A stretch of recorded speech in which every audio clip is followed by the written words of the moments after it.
So we've been getting a lot of comments on the YouTube. And I'm reading this book. It's called I Never Thought of It That Way. It's by this journalist named Monica Guzman. And it's how to have fearlessly curious conversations in dangerously divided times. I get the YouTube comments. And for the most part, they have been so wildly positive. It's humbling and incredible. And I feel so grateful that we get to do this thing together. And recently, I have been seeing they're not negative towards us, which is, thank God, but it can happen. Obviously, not everyone's going to like what you're doing. But there's a lot of anger and frustration. And I think it was both right and left, very right and very left. Mm-hmm. Let me share this. After the 2018 midterms, a group of researchers took a snapshot of 2,100 Republicans and Democrats' political views of all genders, then asked them to estimate what proportion of folks from the other party concurred with several political statements. So, for a Republican taking the survey, one question read, what percentage of Democrats think that the U.S. should have completely open borders? To sum up the findings, when we look at the other side, we don't see reality. We see an exaggerated fiction that distorts people's actual beliefs. When the Perception Gap study was released in 2019, it found that, on average, Democrats are off by 19 percentage points when estimating Republicans' views, and Republicans are off 27 percentage points when estimating Democrats' views. What does that mean exactly? Let's draw this out using the immigration question, where both sides were awful judges of each other's positions. The Republicans surveyed thought that 38% of Democrats reject open borders, when in reality, 71% of Democrats do. That's a 33 percentage point gap. Democrats did no better. They thought just half of the Republicans believed that properly controlled immigration can be good for the country, when actually 85% of Republicans agreed with that statement, a 35 percentage point gap. We're also really, really bad at correcting stereotypes. In a 2018 study that made my jaw hit the floor, Americans thought that a third of Democrats were gay, lesbian, or bisexual, when just 6% are. And that 4 out of 10 Republicans earn more than $250,000 in a year, when only 2% actually do. If this sounds extreme, that's because it is. And so is the othering that follows it. Wow. I found it to be a huge aha for me. Like, yes, we are not seeing each other, or listening to each other, or hearing each other. You know what else is so interesting is, and I can't remember if I saw it and sent it to you or you saw it and sent it to me this week, there's this innate ability for people to, when they know what the source of the conversation is or the comment is, to immediately look at it through the lens of what that opposite source is, if they disagree with it. So, for instance, you know, if I'm a Republican and I see MSNBC come up with something, I'm immediately looking at it through the lens of this is going to be wrong, number one, and how do I defend it?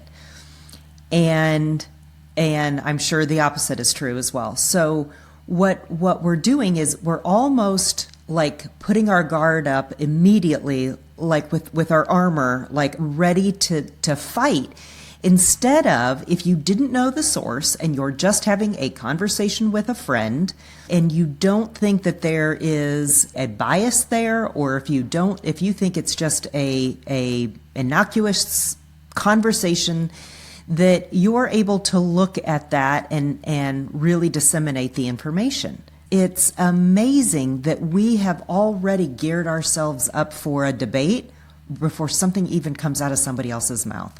So on that note, Jolene, Gavin Newsom has this new podcast. And I've been listening to all of the episodes. There are 4 so far. Charlie Kirk, Michael Savage, Steve Bannon and Tim Walz. Oh, wow. And the liberals are freaking out. They're so mad.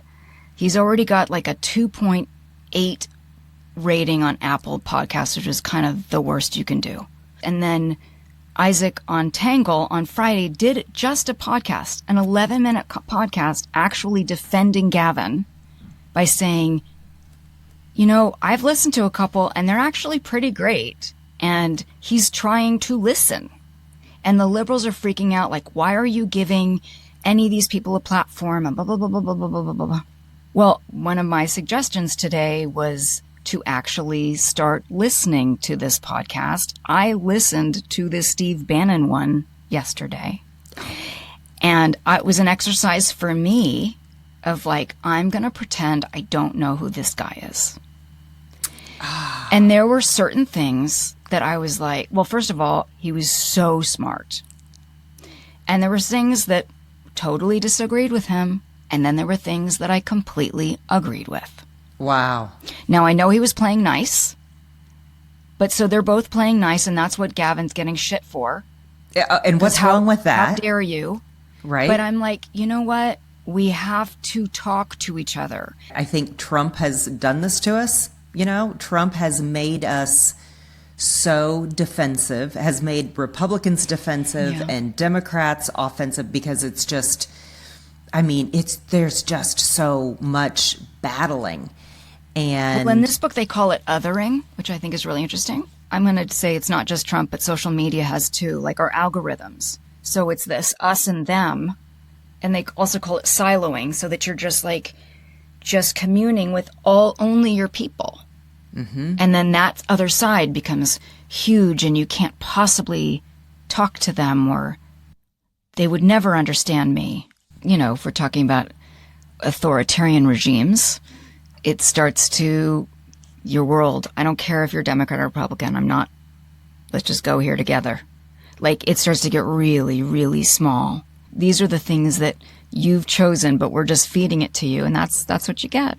Like, there's no more creativity in that. There's no room to grow. There's no room to explore another idea, be open to somebody else's idea or thought. Or just to give backstory on this book, Monica Guzman, she has a TED Talk, and she's based in Seattle, liberal journalist, and she is the daughter of Mexican immigrants who voted for Trump twice. And she loves her parents, and she sat with them. She wanted to be with them on election night, and this has become her life's work. It's sort of explaining like what's going on in society, which makes things less charged. As I'm like, oh, and as we've talked about when we started this thing, starting to realize, oh my gosh, what have I believed?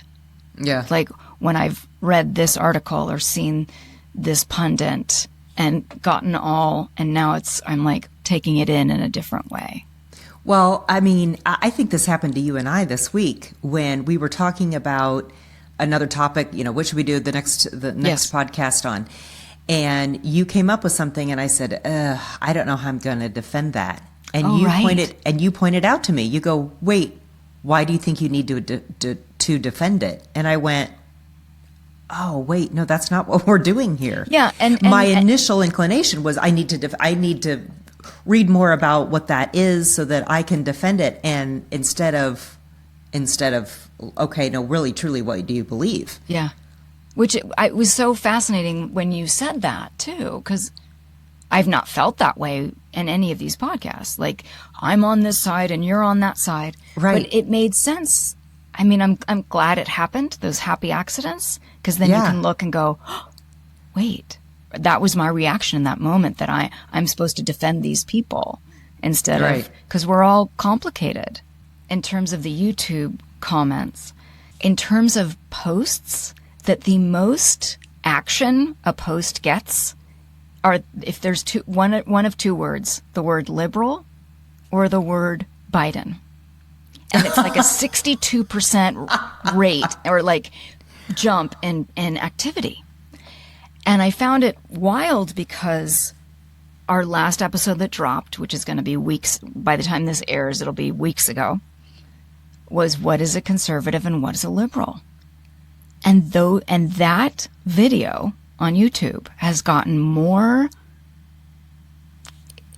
just reactions. Comments, yeah. and not necessarily happy ones. Yeah. Just like, and it's like, wow, like we haven't done anything different. We're still trying to have this conversation, but that word was in the title. And I was curious, like, I wonder if that had something to do with it. Or it made someone go, I'm going to watch this.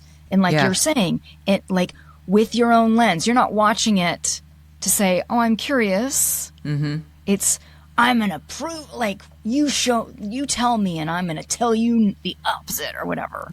Right. Right. Okay. That is so interesting. And it is funny reading some of those comments. It wasn't that, oh, you said this and I disagree. It was them expressing themselves in how, really not even about some of the things that we talked about, but just express, like they felt like they had an opportunity to say, and here's what I think. Mm-hmm. Which I appreciate. I did too. I absolutely appreciate it. I felt like there was definitely some venting. Sometimes there were some good points. Sometimes I just felt like, oh, this person just really needs to express what they're feeling. Do you think that somebody is stirring the pot if they wear a MAGA hat? I think it depends on where they're wearing it. They're walking down the street. They're on the subway. Are we talking about in New York City? Yeah, let's just say, yeah. It feels antagonistic here. Does it feel antagonistic in Arkansas at a church picnic? I would think not. Right. I would think that there would be just like pride, maybe. I really think it depends. And that's the same for liberals, like any sort of political buttons or whatever. I think it really depends on where you're wearing it, if it's something to instigate the other. What do you think? It's interesting because I don't see a MAGA hat being offensive. Like, it's Make America Great Again. That was Trump's tagline, and that was his logo. And so I think that's different from if you wore a hat that says Trump sucks, because you're wanting to garner some reaction to that. I understand that for some people it is Team Trump, like right. a Yankees. But is it the same thing as wearing a Yankees hat if you're in Boston? I think it really depends on where you are. I mean, why do we wear anything that has names and it's a way to self-identify or to other ourselves? Mm-hmm. Like, this is part of my clan, and I want you to know that I'm in this clan. Mm-hmm. Mm-hmm. Which I just think is really tricky in New York City. If we believe in a country where we have free speech, I think in the past, let's say even 10 years ago, maybe 15 years ago, you wouldn't have so much animosity. So if I take this, the MAGA hat, take it to the macro level, and I didn't have any preconceived notions, and I said, oh, that guy's wearing a MAGA hat. End of story. He likes Trump. Mm-hmm. Instead of I seize up, I get nervous, I make all these assumptions.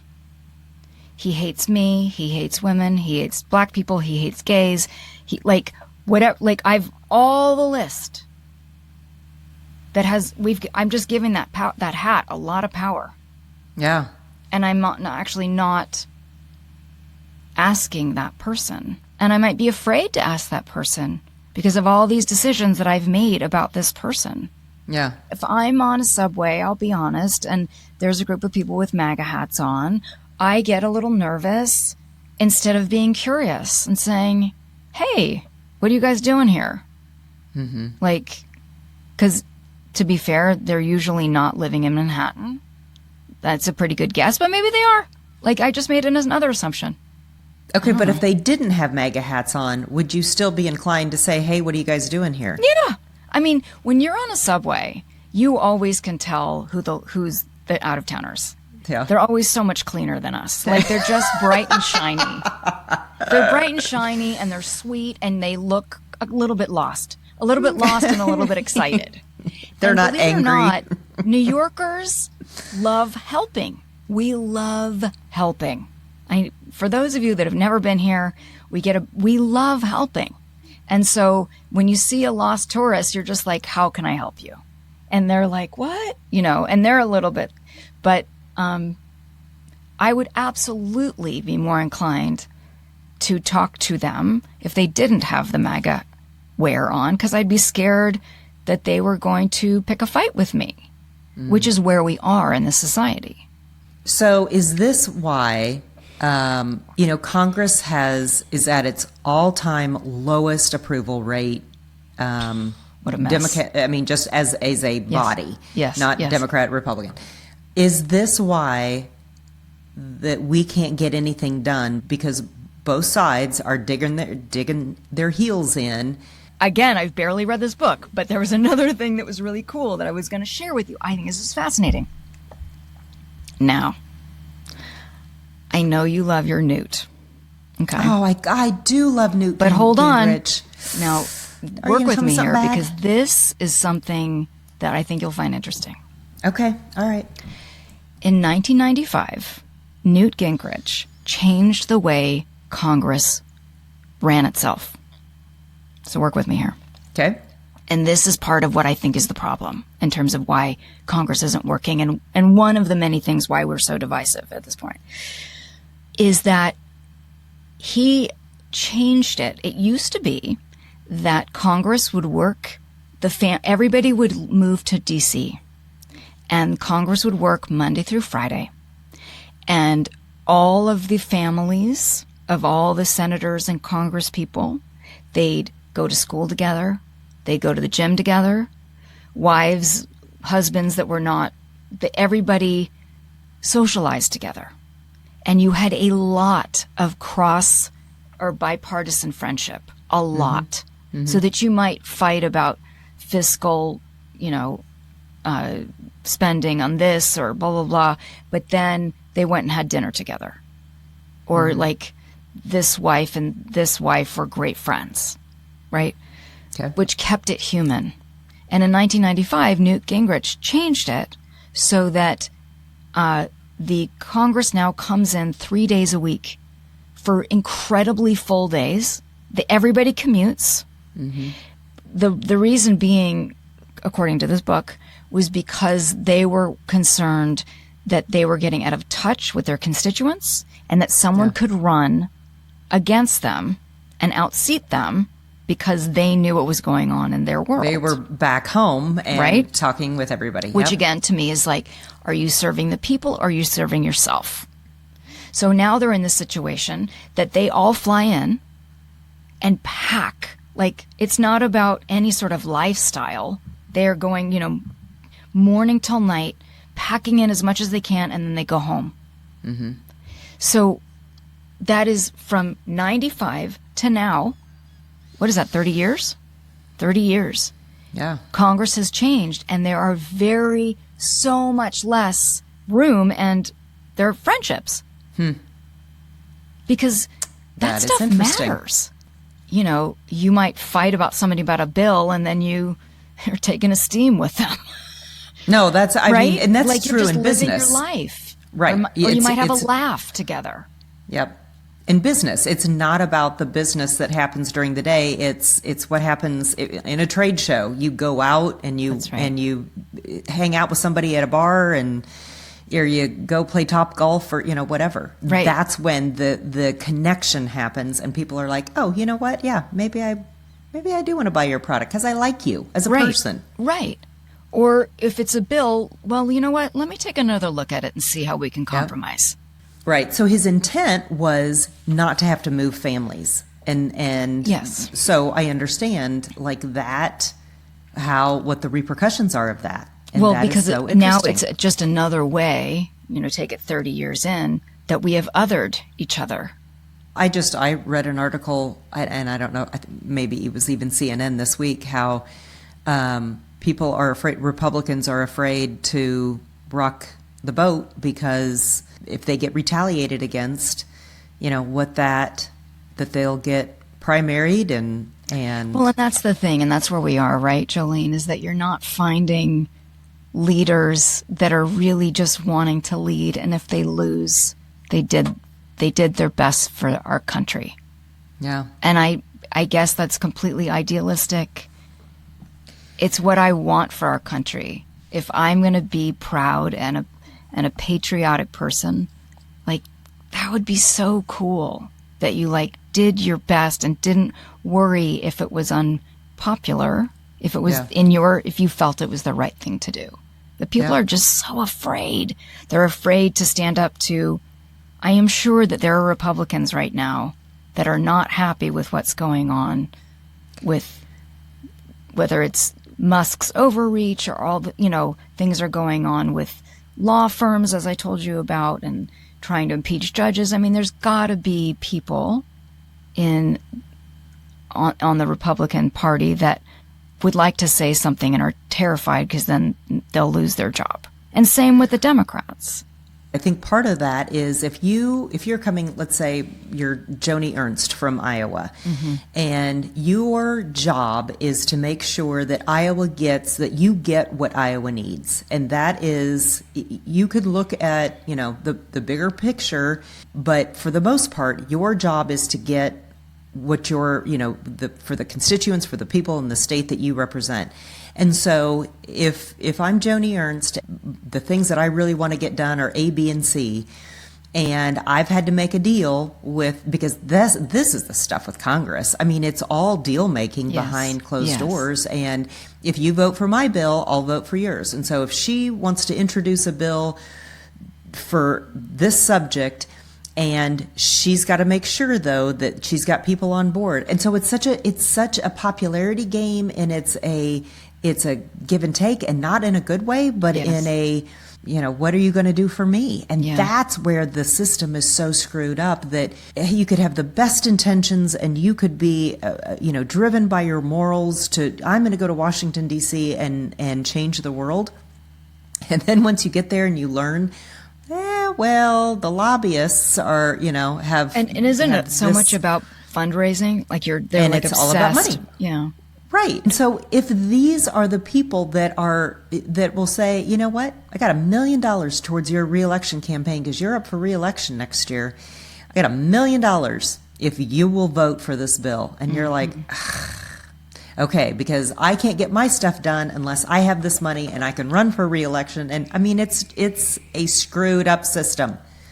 So what do you think we should do?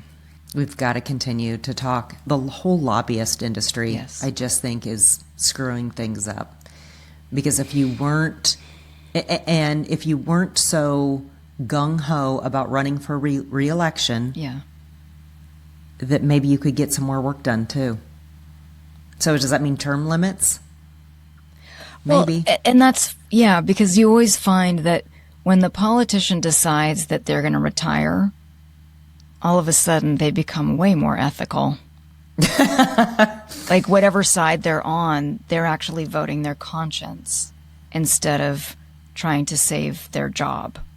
I think the thing that's tricky with the term limits is sometimes that it's hard to get a lot done in a short period of time, and so you run it long enough that you could get some real work done, but short enough that you don't get beholden or complacent. The other thing that's tricky, and obviously it's not going to change, but if a congressperson has 2 years and they're so obsessed with fundraising, as soon as they get in, they have to worry about their next election, which is just how it seems to work.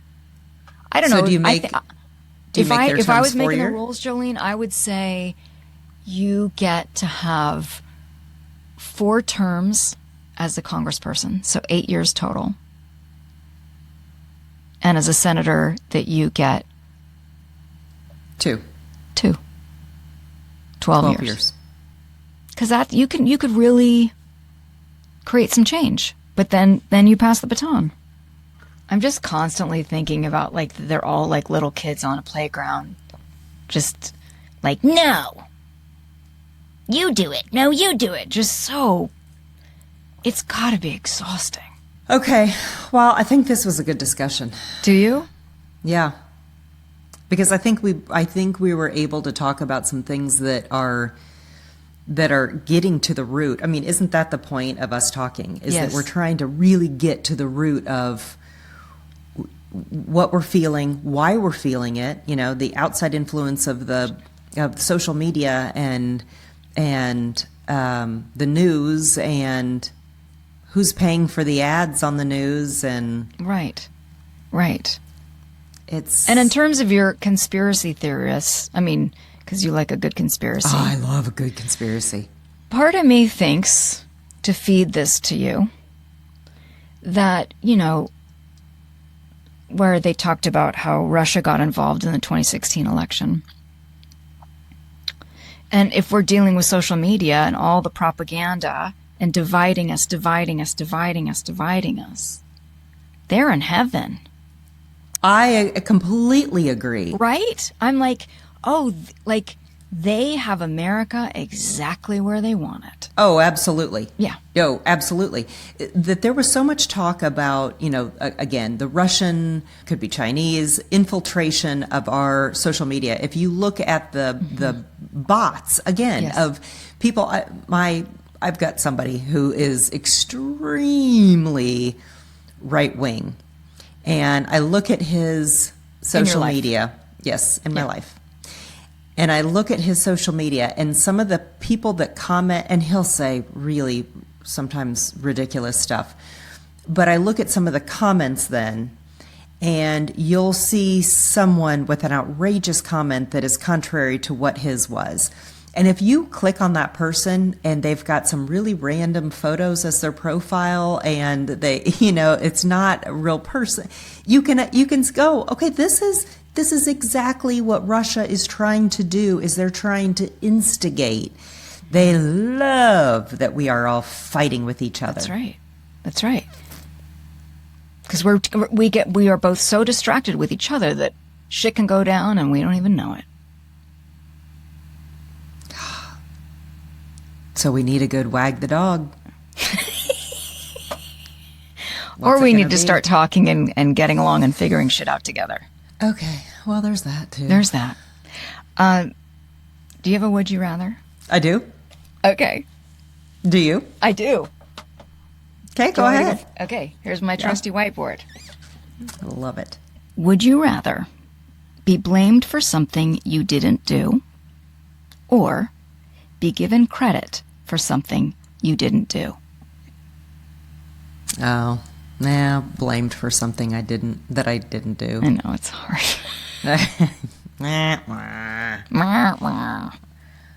Can you imagine? You're like, I would like to get credit for something I didn't do. Yes, please. Because I am a politician, and that's what I do. And that's what I do. I will say, I give credit to my husband. I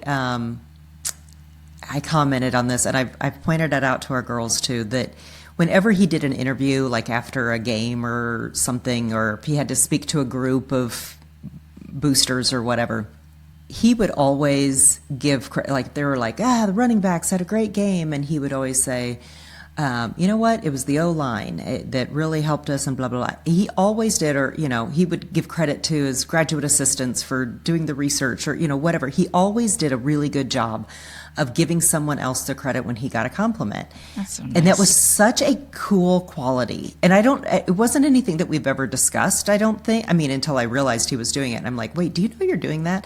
But that's such a cool quality of someone, is great. Someone's telling you something nice, but give somebody else their credit, because most likely you didn't do that by yourself. You know, exactly. I mean, there was. We all do things. You need it's teamwork, right? Yeah.